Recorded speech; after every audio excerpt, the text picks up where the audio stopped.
Kuya Ting, hello po. Tawagin niyo lang po akong Jinjin from Caloocan. Kasalukuyang nag-aaral po ako ng college. Sana po mabigyan niyo ako ng advice patungkol sa kasalukuyan kong buhay ngayon, sir. Working student kasi ako, sir, sa pinsan ng mama ko. 2 years na lang po ang kulang, matatapos ko na po ang kolehiyo ko. Pangarap ko po talagang makapagtapos sa pag-aaral. Last year kasi, yung mister ng tiyahin ko, medyo napalapit po ako sa kanya ng patago, gawa ng humihingi po ako ng tulong na mabilhan po ako ng cellphone. Dahil kailangan ko rin po sa pag-aaral, lalo na sa mga research. Sa kagustuhan ko na makabili nito, sabihin na lang natin na binigyan ko siya ng isang pagkakataon kapalit ng cellphone. Alam kong mali yung ginawa ko, pero wala naman akong magawa dahil wala naman akong pinagkakakitaan. Yung inasahan kong isang bisis lang may mangyari sa amin, naging tuloy-tuloy na po hanggang ngayon. Call center kasi nagtrabaho ng tita ko, kaya kami lang at ang isang anak nila ang natitira sa bahay nila paggabi. Gusto ko na po sanang umalis sa ganitong buhay, pero iniisip ko rin yung pag-aaral. Si tita ko lang kasi ang kamag-anak ko dito. Nahihirapan ako at natatakot baka masira po ang pamilya nila dahil sa akin. Sana po kuya mabigyan niyo ako ng payo. Hello Ma'am Jen. Magandang araw po sa iyo. Ma'am, bago po kita sasagutin, nais ko munang magpapasalamat sa ating mga tagapanood. Maraming salamat po sa inyong lahat. Sana nasa mabuti po kayong kalagayan, okay?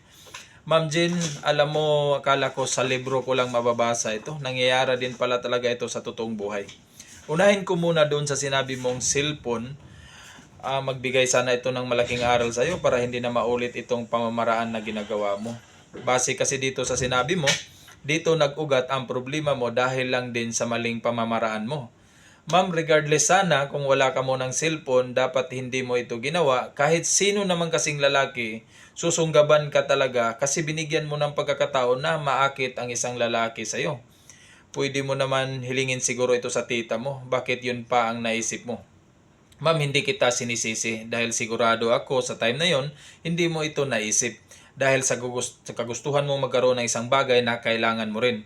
Pero mali yung pamamaraan mo, ma'am eh.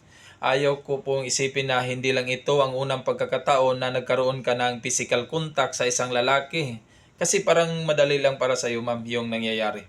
At doon naman tayo sa sinabi mong pangarap mong makapagtapos sa pag-aaral. Sa part na ito, ma'am, kahit papano ay napahanga mo ako. Kasi isa ka sa mga taong gustong makapagtapos sa pag-aaral. Pero alam mo ma'am, ang daming paraan para maabot mo ito. Huwag mong isarado ang mga opsyon na magagawa mo para makapagtapos ka. Pwede ka namang siguro mag-apply mismo ng working student sa loob ng school. Marami namang pong tumatanggap ng ganito, lalo na mga Catholic Church po. Huwag mong isiksik ang sarili mo dyan kung sa tingin mo napadalas na po yung pakikipagsiping sa iyo ng asawa ng tita mo. Hindi talaga matatapos yan kasi ikaw naman ang nag-uumpisa niyan. Kumbaga ngayon mo lang na-realize na hindi tama ang ginagawa mo. At dito naman sa sinabi mong baka masira ang pamilya nila, 100% po ito, hindi ka nagkakamali dyan. Kung malaman ng tita mo yan, baka abot langit ang mga sakit na salita ang sasabihin niya sa iyo, lalo na't pinaparal ka nila. Para ayaw ko sanang isipin na gusto mo yung ginagawa nyo, pues umalis ka dyan. Hindi naman siguro alisin ka kagad sa school kung aalis ka dyan sa bahay ng tita mo. Tsaka ka na mag-isip ng paraan pagkatapos mo makaalis dyan. Pwede ka naman mag-stop ka muna. Kung hindi talaga kaya, magtrabaho ka muna. At pag nakapag-ipon, tsaka ka mag-aral ulit.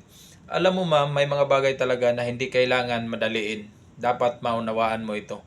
Kung yun lang talaga ang kaya mo, di palipasin mo muna ang panahon kaysa pahirapan mo ang sarili mo, di ba? Baka mamaya kasi, kung hindi ka aalis dyan, paano na pag nabuntis ka ma'am? Baka mas lalo pang hihirap ang buhay o sitwasyon. Dahil sigurado, mahinto ka pa sa pag-aaral mo, nasisira pa ang relasyon mo sa tita mo. At siyempre kasama na rin dyan na masisira pati ang buhay mo. Kaya kumilos ka na, pwede mo pang ayusin ang buhay mo. Huwag mong kalimutan lahat ng bagay kung gustuhin mo, may paraan yan. Yun lang po ang mapayo ko sa iyo ma'am. At maraming salamat po at mag-ingat ka po palagi.